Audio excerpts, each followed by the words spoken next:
So it's a song about flowers and birds. So the song will remind us how God is good. If we see flowers and birds around us, if you will just appreciate them. The song reminds us not to worry because God is here. Amen. Let's go.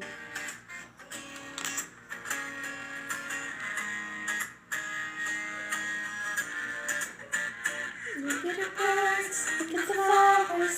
They do not worry for hours, but the God who knows and sees gives them everything.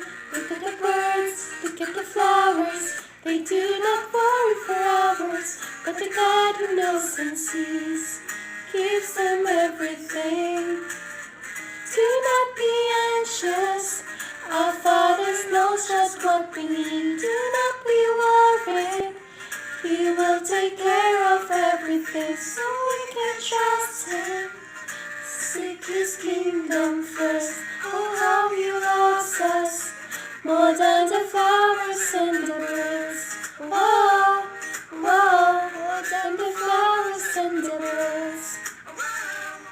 Whoa, whoa, whoa, more than the flowers and the birds. Whoa, more than the flowers and the birds. So look at the birds. They do not sow seeds, gather a harvest, and put it in barns. Yet your Father in heaven takes care of them.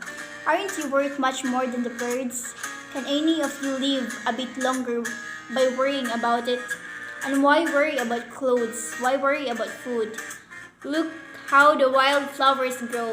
They do not worry. They do not work or make clothes for themselves. So that's Matthew 6:26-28. So you don't need to worry because God is here. Look at the birds and the flowers. They don't worry because God provides. God provides. That is a very moving song. So if you will just read the lyrics and meditate about it. So God will really provide us everything. So you have Amen to that. Don't worry. Don't give up hope. Yes. God is There's always a hope.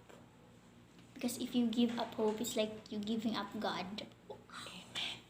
Wow. So drone ka, may pagkaon, then worried, kaya kan silang mga anak, diba? And families to feed, and also those na kanang gawas sila sa ilang mga balay kay mo trabaho ka if dili wala sila food, diba? Because not of all of us. Angela, I think also with the frontliners. Yeah, and the frontliners also kay kanang they sacrifice a lot, dili sila silang mga families, and then they work hard kanang grabe kayo For other masingot people, nila for yeah. other people. It's not just about their work already. No, it's about giving service to other people that they even wala sila kaila, di ba? Giving service to other people that they don't even know. Yes. But it's really moving na kay mga frontliners na to. If you see them in the videos, but it's really gone. We're a bit I'm also personally I'm a bit emotional because they take care of those people na wala sila kaila. They didn't even know them, and even not their family, but they're also worried about their family. That's why hindi sila mauli sila malay. I salute to all of you guys. Hadlok sila matakdan nilang kaugalingon, and also hadlok sila matakdan ilang mga families. So bisig unsa pagka ganahan mo tanaw sa camera, but I think you hear her voice. Yeah, I'm here. Yeah. So we salute to all the people, especially the frontliners, especially these days. And she's asking we can survive it together. Thank you so Five much. lessons you learned this pandemic. What? 5 lessons. Give three. Yeah, three lessons. Three main message is you will really realize what matters most in your life. So the three things that as what I said a while ago in the garden, that there's only three things that we need these days. Food. You need to also have the faith. Really, this is the most important thing.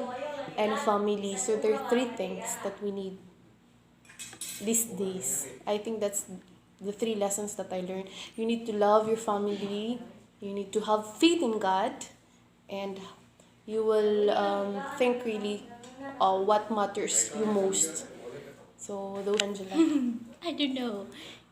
First, kay, always be grateful, even how small ang say naa ka, di ba? Always be grateful. This pandemic will tell you kung kanang unsa ka grateful ni God. Basta ka always be grateful, di ba? I don't know. Basta always be Yeah, grateful. yeah, that's right. Sa uban mga tao na yata, mo or whatever. Yeah, there's So a lot it of will people measure man kung- good no nga mga hatag nga dili sila grateful. So that's really very important na grateful gud kung Always be grateful to your family, sa mga days na naghatag ni Lord niya. Every day, dapat grateful ka, di ba? That's just like the pandemic, you don't even know nga, nagka-pandemic di ay, di ba? Don't waste the days and always be grateful. Then next is, second, yeah. everything has a ripple effect, di ba? Like one person nagka-virus and how does it turn out na tanan naka-virus, di ba? Wuhan, China nag-start ang virus, then it went to USA and then here in the Philippines and then here in Bohol. So everything has a ripple effect. So that's how kindness is also has a ripple effect. Di ba? If you give someone kindness, muhatag ka sa ala nga tao og butang kay kailangan siya kayo nga butang, di ba? So malipoy siya ang tao. So manghatag pud tong Yes. tao nga imong nahatagan. So hatag. So the world is full of kindness and